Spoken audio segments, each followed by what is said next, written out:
In a stunning development shaking the foundations of Washington, Congress has delivered a bombshell demand that has left President Trump reeling and the Capitol in turmoil. Welcome to the Kaitlan Collins report, where we cut through the noise to bring you the unfiltered truth on the biggest stories gripping the nation. Tonight, we're diving headfirst into the seismic clash between the White House and Capitol Hill over Trump's bold Venezuela raid, a move that's ignited a full-blown constitutional showdown. Buckle up, because this isn't just politics as usual, it's a raw power struggle that could redefine Trump's second term right out of the gate.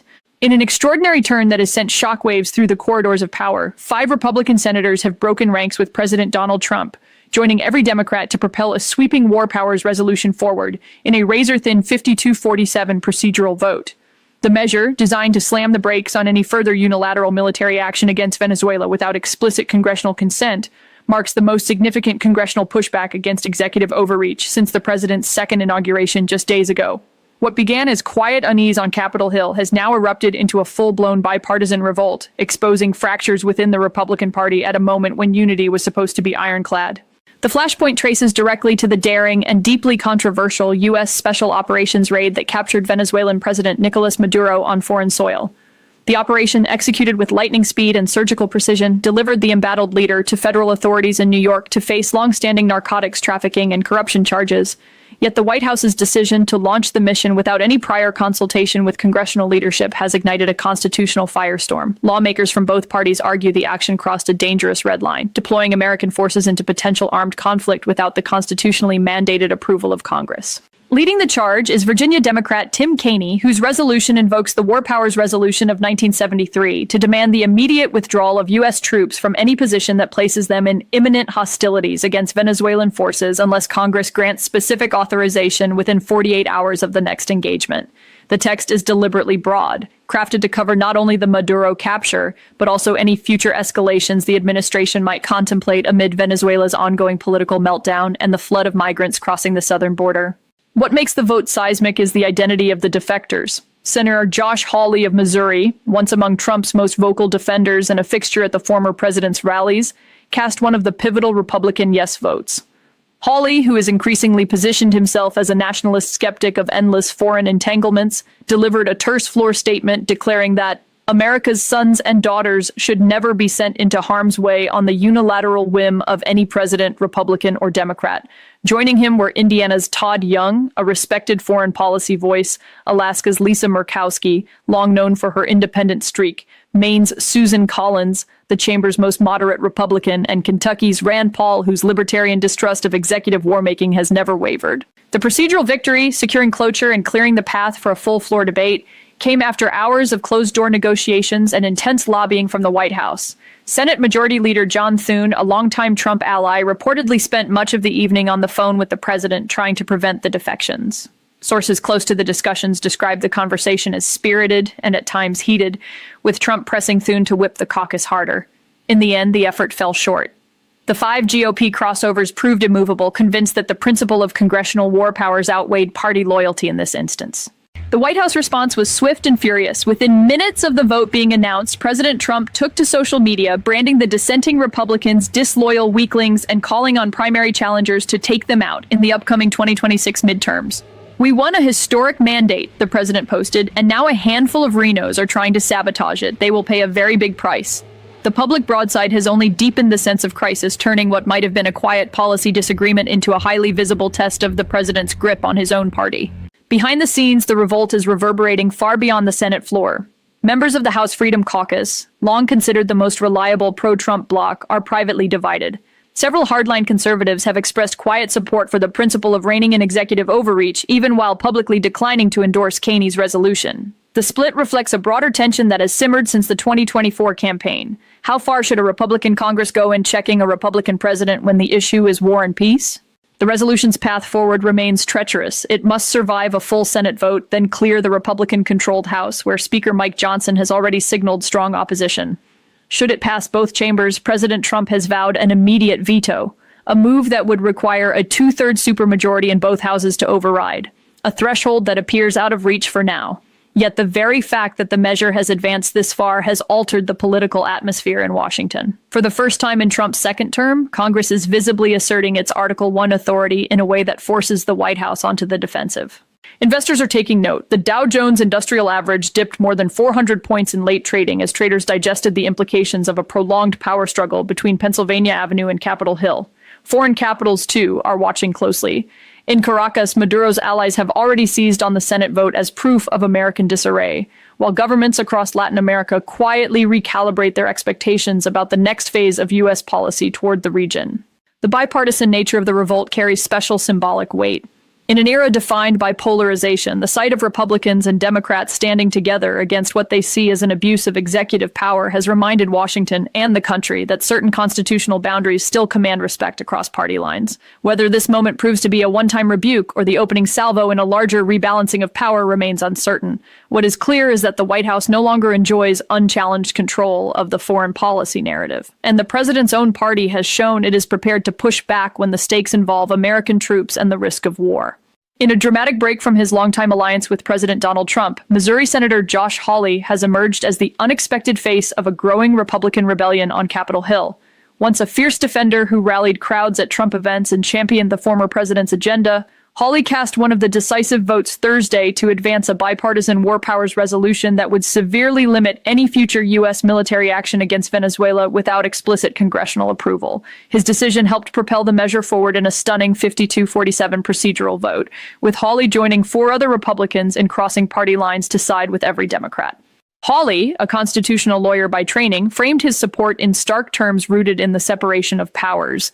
In a pointed statement posted on social media shortly after the vote, he declared that, "My read of the Constitution is that if the president feels the need to put boots on the ground there in the future, Congress would need to vote on it." He emphasized the resolution's forward-looking nature, arguing it was essential to prevent unchecked escalation following the high-profile special operations raid that captured Venezuelan President Nicolás Maduro.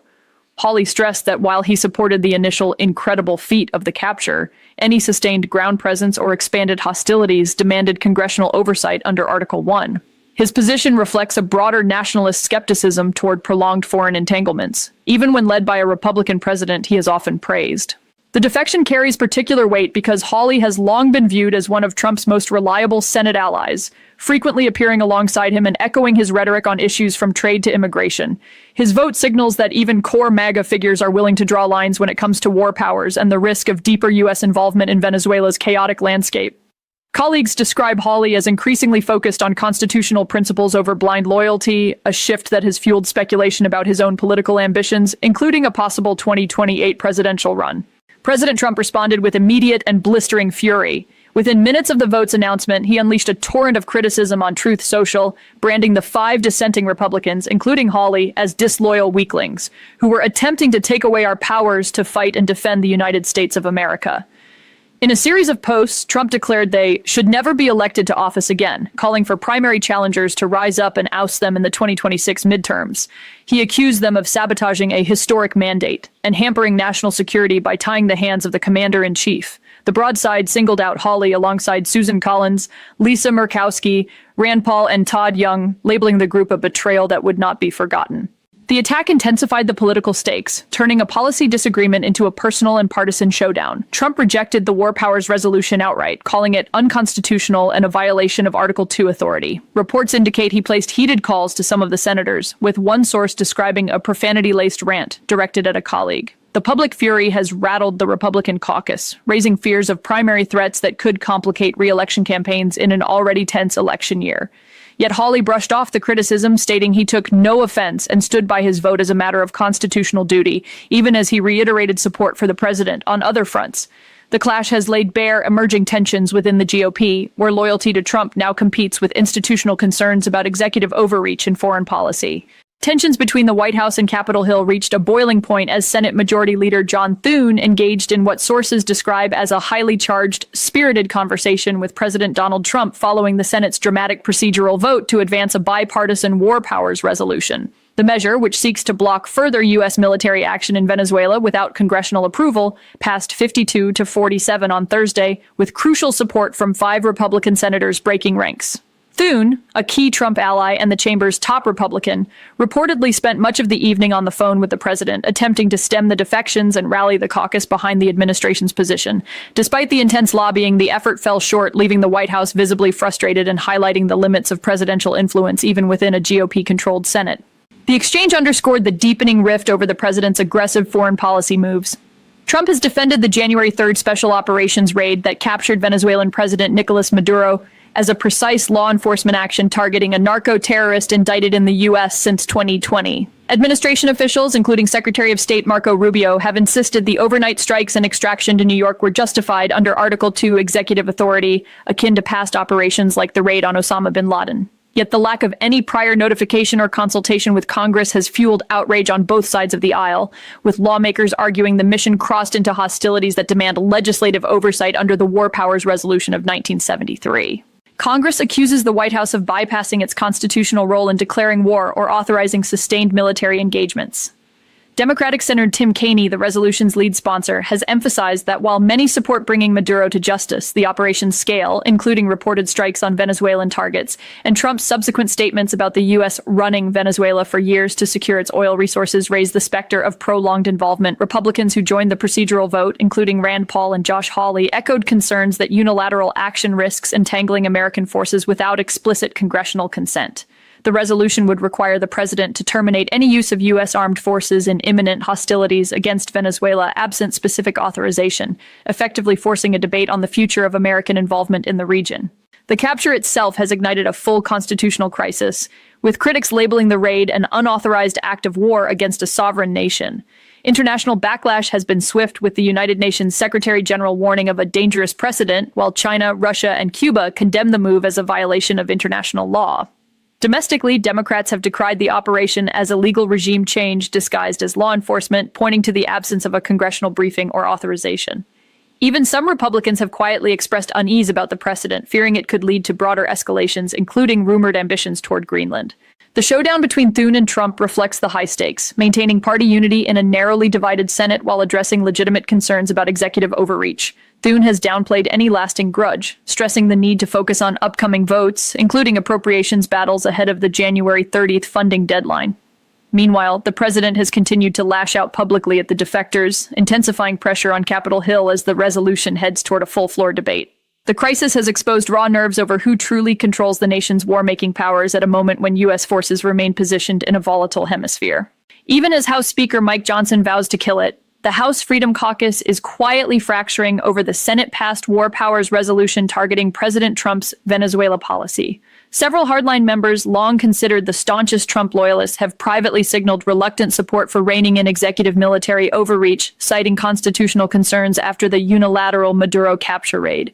Sources say at least a half-dozen caucus members are weighing whether to back a companion House measure or at least allow floor debate, fearing the precedent of unchecked presidential war-making could haunt future Republican administrations. The internal split has stunned leadership, with one Freedom Caucus source admitting we can't just rubber stamp everything forever. Meanwhile, Democratic Senator Tim Kaine's resolution continues to build steam, now cleared for full Senate floor debate after Thursday's 52-47 procedural win.